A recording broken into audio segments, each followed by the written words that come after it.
Hello friends, welcome to my YouTube channel. So today in this video I am going to show you how to reset the control center on this device. If you go to the control center, you can see this is the control center on this device. So I am going to do some changes.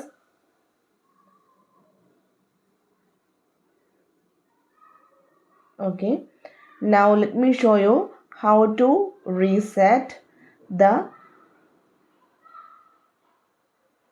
control center.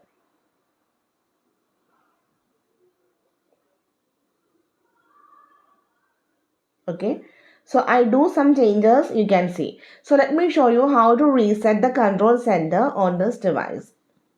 Simply go to settings. So on the settings you can see the option control center. Tap on this one. So here you can see the option reset control center. This will reset your control center layout to factory default. Tap on the option reset control center. Now confirm this one. This will reset your control center layout to factory default. Now confirm this with the reset control center. That's it.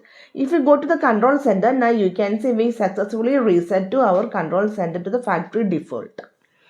So simply in this way we can reset the control center on this device. So hope you guys enjoy this video. Thank you for watching. Thank you. Bye bye.